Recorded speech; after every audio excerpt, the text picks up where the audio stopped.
Welcome विद्यार्थियों। आज का हमारा टॉपिक है वाच्य। आज हम एक नए टॉपिक की शुरुआत करते हैं। टॉपिक का नाम है वाच्य और इस वाच्य को विद्यार्थियों अंग्रेजी में वॉइस कहते हैं।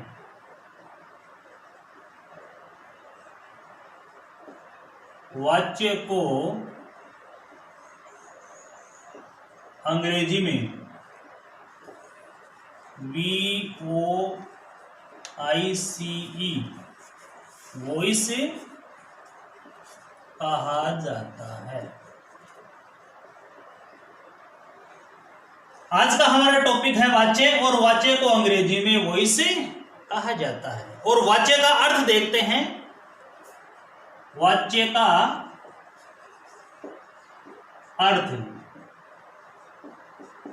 अर्थ है बोलने का विषय। बोलने का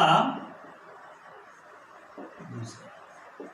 तो विद्यार्थियों हमारा टॉपिक है वाच्य और वाच्य को अंग्रेजी में वॉइस कहा जाता है। और वाच्य का अर्थ की अगर हम बात करें तो इसका अर्थ होता है बोलने का विषय। अब हम इसकी परिभाषा की बात करें। परिभाषा, वाच्य की परिभाषा देखते हैं कि क्रिया के जिस रूप से यह पता चले कि क्रिया का जो मुख्य विषय है वह कर्ता है, कर्म है अथवा भाव है। क्रिया के जिस रूप से यह पता चले, क्रिया के जिस रूप से यह पता चले कि हमने देखा कि क्रिया के जिस रूप से यह पता चले कि क्रिया का मुख्य विषय, क्रिया का मुख्य विषय कर्ता है। क्रिया के जिस रूप से यह पता चले कि क्रिया का मुख्य विषय कर्ता है, कर्म है अथवा भाव, कर्म है अथवा भाव, उसे वाच्य कहा जाता है। भाव का अर्थ होता है अर्थ। तो क्रिया के जिस रूप से यह पता चले कि क्रिया का मुख्य विषय कर्ता है, कर्म है अथवा भाव, उसे वाच्य कहा जाता है। यह वाच्य की हमने परिभाषा देखी। बिल्कुल सीधी सी परिभाषा है कि क्रिया पता होना चाहिए। ये वाच्य विद्यार्थियों हमें तभी सही तरीके से समझ में लगेंगे जब हमें यह पता होगा कि जो वाक्य हमारे सामने है उसमें क्रिया में भी सकर्म क्रिया, अकर्म क्रिया जो भी है, कर्ता, कर्म, इन सब की जानकारी अगर हमें होगी तो बिल्कुल सीधी सी परिभाषा है कि क्रिया के जिस रूप से यह पता चले कि क्रिया का मुख्य विषय कर्ता है, कर्म है अथवा कोई भाव है, उसे ही हम वाच्य कहते हैं। अब बात आती है वाच्य के प्रकार। वाच्य के प्रकार। अब विद्यार्थियों वाच्य जो है वो 3 प्रकार के होते हैं। वाच्य जो है वो कितने प्रकार के होते हैं? 3 प्रकार के होते हैं। नंबर 1 की बात करें, कृतवाच्य। कृतवाच्य। नंबर 2 है कर्मवाच्य। वाच्य के 3 प्रकार हैं, कृतवाच्य, क्रमवाच्य और तीसरा है भाववाच्य।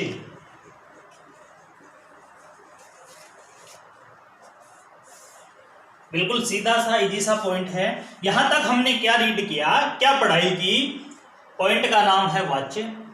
वाच्य को अंग्रेजी में वॉइस कहा जाता है। वाच्य का अर्थ हमने देखा, वाच्य का अर्थ होता है बोलने का विषय।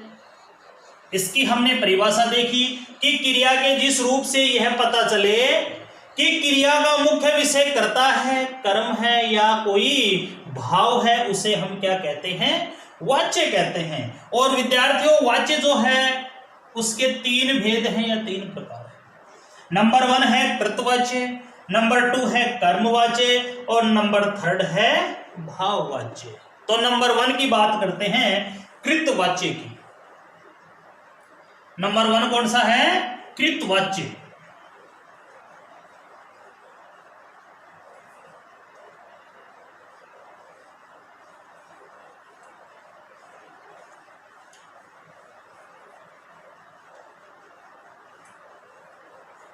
नंबर 1 की बात करते हैं कृतवाच्य।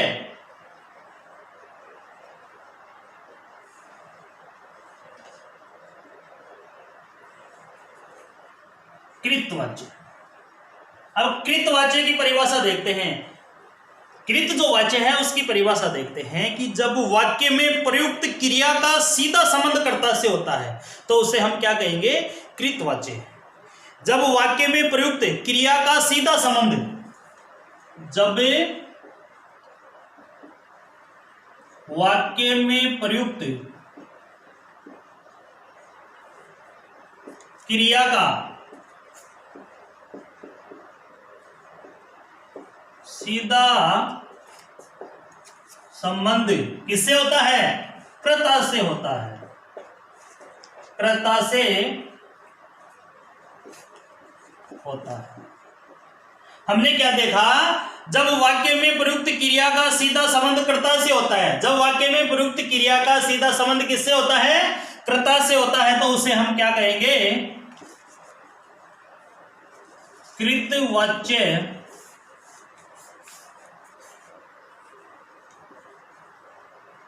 कहते हैं। जब वाक्य में प्रयुक्त क्रिया का सीधा संबंध कर्ता से होगा तो उसे हम कृतवाच्य कहेंगे। इसमें क्रिया के लिंग वचन कर्ता के अनुसार प्रयुक्त होंगे। इसमें क्रिया के लिंग वचन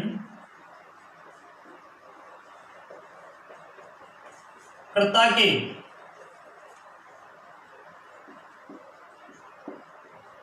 अनुसार प्रयुक्त होंगे। इसमें हमने क्या देखा कि इसमें क्रिया के जो लिंग वचन है वो किसके अनुसार प्रयुक्त होंगे? कर्ता के अनुसार प्रयुक्त होंगे। अर्थात क्रिया का प्रधान विषय क्या होगा? कर्ता। अर्थात क्रिया का प्रधान या मुख्य विषय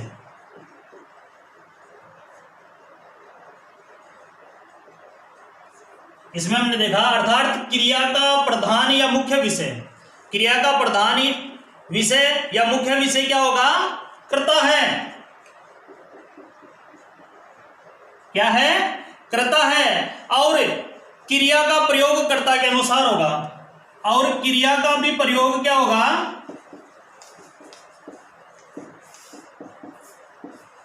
क्रिया का प्रयोग कर्ता के अनुसार ही होगा।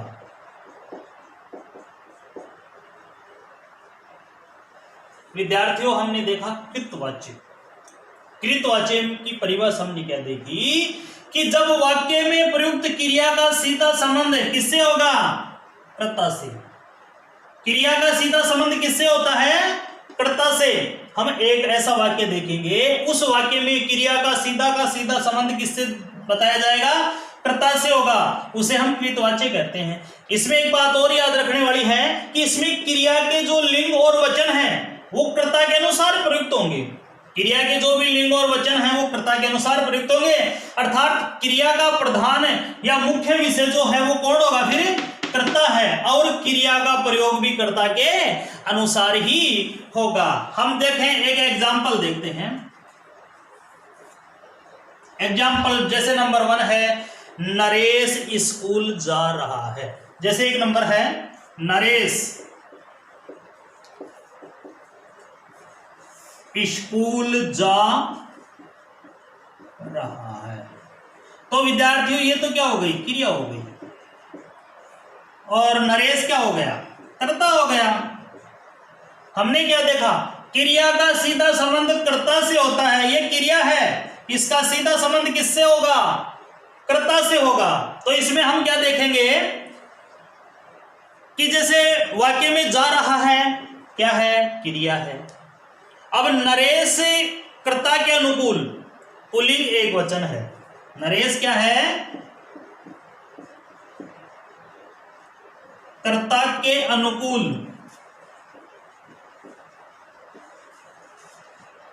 पुल्लिंग एक वचन है।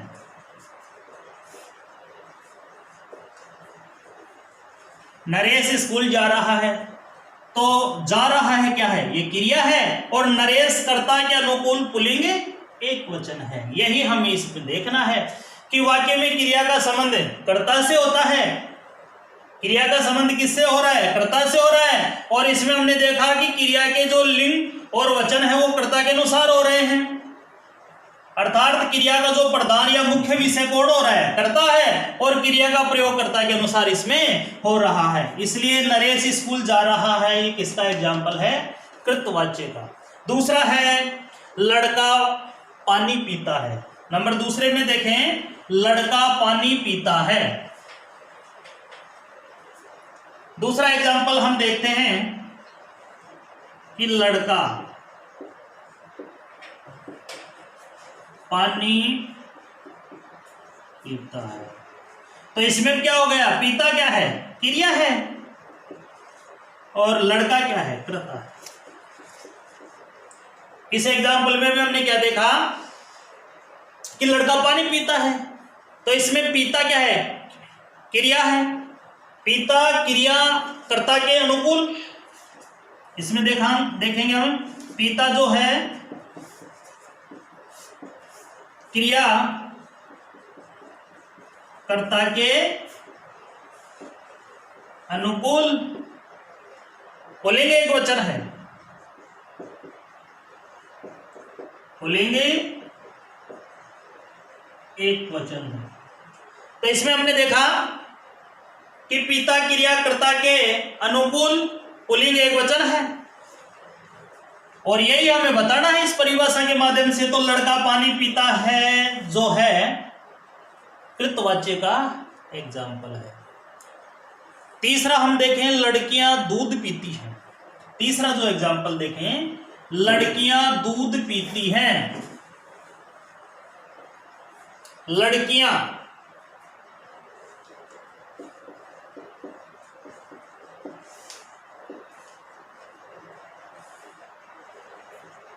दूध पीती हैं। पीती हैं क्या है, क्रिया है। लड़कियां क्या हो गई, कर्ता। इसमें हमने देखा कि क्रिया का सीधा संबंध किससे होगा, कर्ता से होता है, और इसमें क्रिया के लिंग वचन कर्ता के अनुसार प्रयुक्त होंगे, अर्थात क्रिया का जो प्रधान या मुख्य विषय क्या है, कर्ता है, और क्रिया का प्रयोग कर्ता के अनुसार ही होगा। तो जैसे लड़कियां दूध पीती है, इसमें हम क्या देखेंगे कि पीती है क्या है, क्रिया, कर्ता लड़कियों के अनुसार, स्त्रीलिंग बहुवचन होगा। पीती है क्या है, क्रिया, पीती है क्या हो गया, क्रिया हो गया। अब लड़कियां क्या है, पीती है क्या हो गई, क्रिया, लड़कियों के अनुसार। अब लड़कियों के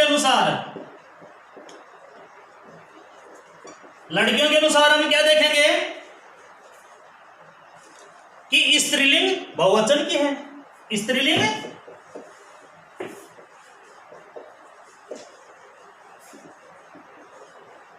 बहुवचन है। और इसमें हम यही देख रहे हैं कि क्रिया का संबंध सीधा कर्ता से हो रहा है, और इसमें क्रिया के लिंग वचन कर्ता के अनुसार प्रयुक्त हो रहे हैं। क्रिया का जो प्रधान विषय है वह कौन हो रहा है, कर्ता है, और क्रिया का प्रयोग कर्ता के अनुसार इसमें हो रहा है। इसलिए ये तीसरा एग्जाम्पल भी किसका एग्जाम्पल है, कृतवाच्य का। इसमें एक बात नोट करने वाली है,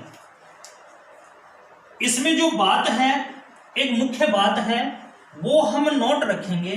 कौन सी बात है, देखते हैं। इसमें देखेंगे कि आप शब्द जो है, आप शब्द के लिए क्रिया सदैव बहुवचन में होती है। आप जो शब्द है, आप शब्द के लिए क्रिया हमेशा किस में रहेगी? बहुवचन में होगी।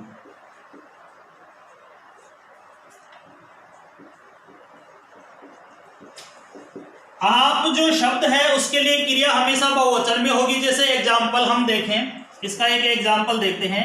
कौन सा एग्जाम जिसमें आप शब्द होगा और क्रिया बहुवचन में हो? जैसे आप जा रहे हैं, जैसे आप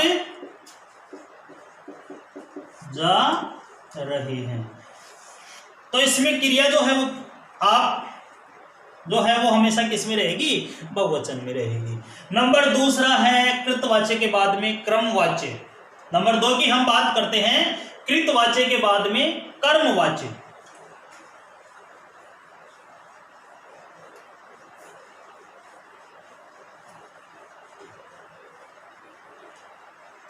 नंबर 2 की बात करते हैं क्रमवाच्य। नंबर दूसरा है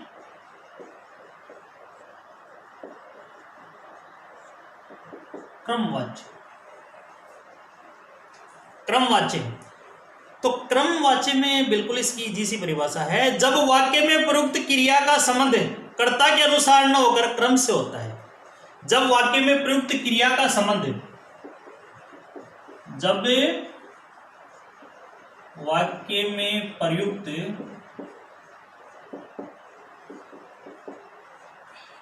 क्रिया का संबंध कर्ता से न होकर, इसमें हमने क्या देखा? जब वाक्य में प्रयुक्त क्रिया का संबंध, जब वाक्य में प्रयुक्त क्रिया का संबंध कर्ता के अनुसार न होकर या कर्ता से न होकर किस में होगा? कर्म से होता है। कर्म से होता है। उसमें तो हमने देखा कर्ता से होता है, तो इसमें हमने देखा कर्म से होता है। उसे हम क्या कहेंगे? कर्मवाच्य कहते हैं। उसे कर्मवाच्य कहा जाता है। इसमें विद्यार्थियों एक बात देखने वाली है कि इसमें कर्म की प्रधानता रहती है। इसमें क्या होता है? कर्म की प्रधानता रहती है। कर्मवाच्य नाम से स्पष्ट है। कर्म का इंपॉर्टेंस होता है, कर्म का महत्व होता है। जब वाक्य में प्रयुक्त क्रिया का संबंध कर्ता से न होकर के किससे होता है? कर्म से होता है, उसे कर्मवाच्य कहा जाता है। इसमें कर्म की क्या रहती है? प्रधानता रहती है, मुख्यता रहती है या इंपॉर्टेंस रहता है। जैसे अपन बात करें, दूध सीता के द्वारा पिया गया। जैसे एग्जाम्पल में देखें, दूध सीता के द्वारा पिया गया, तो इसमें क्रिया का संबंध किससे होगा? कर्ता से ना होकर के किससे होगा? कर्म से होगा। तो क्रिया क्या है? पिया गया। इसका संबंध किससे मिलेगा? दूध से। इस वाक्य में पिया गया जो क्रिया है, इसमें पिया गया क्या है? क्रिया है। पिया गया क्या है? क्रिया है। और क्रिया का क्या है? एक वचन। क्रिया का एक वचन। और क्या आएगा इसमें? पिया गया क्रिया का एक वचन। पुल्लिंग रूप दूध कर्म के अनुसार आया है। पुल्लिंग जो रूप है किसके अनुसार आया है? पुल्लिंग रूप दूध के कर्म के अनुसार आया है। तो इसमें बिल्कुल सीधी सी बात है, ये क्रिया हो गई। इसमें पिया पिया गया क्या है, क्रिया है, और क्रिया का एक वचन पुल्लिंग रूप जो दूध है कर्म के अनुसार आया है। इस तरीके से दूध सीता के द्वारा पिया गया में कौन सा एग्जाम्पल है, क्रमवाच्य एग्जाम्पल है। तीसरा है पत्र गीता के द्वारा लिखा गया। दूसरे नंबर की बात है पत्र गीता के द्वारा लिखा गया, तो लिखा गया वही क्रिया है, तो इसमें पत्र के अनुसार इसमें भी स्त्रीलिंग ना करके पुल्लिंग आएगा। तो इसमें क्या आएगा, इस वाक्य में जिसे लिखा गया क्रिया का एक वचन पुल्लिंग रूप पत्र अर्थात कर्म के अनुसार आया है। तीसरे नंबर का पॉइंट है भाववाच्य। क्रमवाच्य पूरा हो गया, तीसरे नंबर का है भाववाच्य।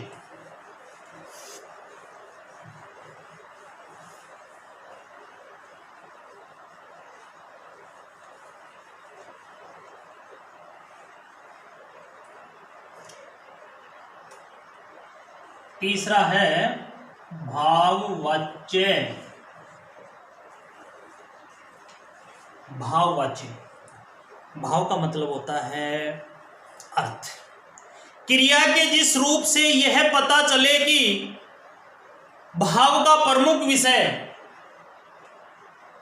क्रिया के जिस रूप से यह पता चले कि भाव का या क्रिया का प्रमुख विषय भाव है। दोबारा से सुनिए, इसमें हम परिभाषा देखते हैं कि क्रिया के जिस रूप से यह पता चले कि कार्य का प्रमुख विषय भाव है। क्रिया के जिस रूप से यह पता चले कि कार्य का विषय, हमने क्या देखा कि क्रिया के जिस रूप से यह पता चले कि कार्य का विषय भाव है, यानी कि अर्थ है, उसे क्या कहेंगे हम, या अर्थ की प्रधानता होती है, या भाव या अर्थ की भाव की प्रधानता होती है। इसमें हमने देखा कि क्रिया के जिस रूप से ये पता चले कि इसमें इसकी प्रधानता होती है। इसमें हमेशा एक बात याद रखना है कि इसमें हमेशा एक कर्मक क्रिया ही प्रयुक्त होती है। इसमें हमेशा एक कर्मक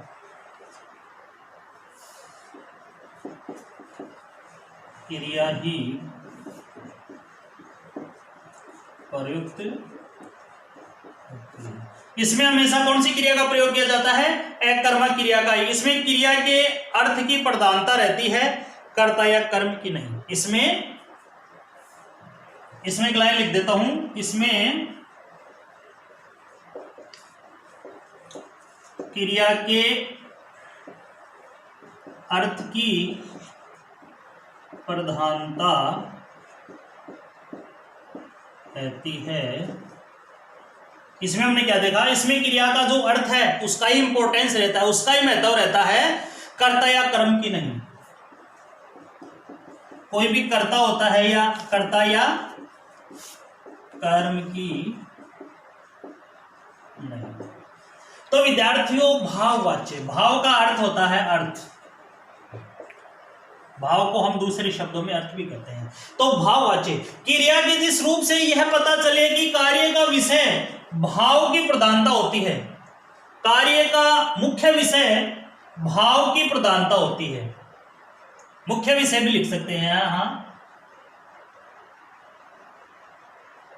मुख्य विषय भाव की प्रधानता या अर्थ की प्रधानता होती है। इसमें जो भी वाक्य होंगे उसका इंपॉर्टेंस किस पे आधारित होगा, अर्थ पे, कर्ता और कर्म पे नहीं। इसमें हमेशा एककर्मक क्रिया ही प्रयुक्त होती है और इसमें अर्थ का इंपॉर्टेंस होता है, अर्थ का ही प्रभाव होता है। जैसे एग्जाम्पल देखें, नंबर 1 की बात करें, एग्जाम्पल देखें, सुनीता से दिन में सोया नहीं जाता। सुनीता से दिन में सोया नहीं जाता। सुनीता दिन में नहीं सोती है। सुनीता से दिन में सोया नहीं जाता। दूसरा हम देखें, क्या तुमने नहीं भाग, यानी कि क्या तुमसे नहीं भागा जाएगा। दूसरा देखें, क्या तुमसे नहीं भागा जाएगा।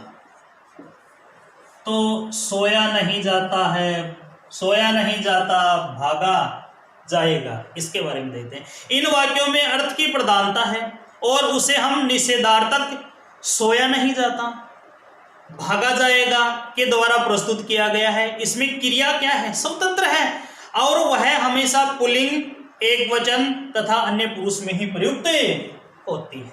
तो विद्यार्थियों, इसके साथ ही वाच्य जो है हमने पढ़ा, अंग्रेजी में इसको वॉइस कहते हैं।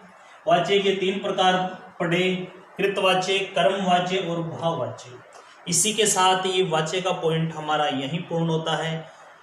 अगले पॉइंट के साथ फिर से आपसे मुलाकात होगी, तब तक के लिए धन्यवाद।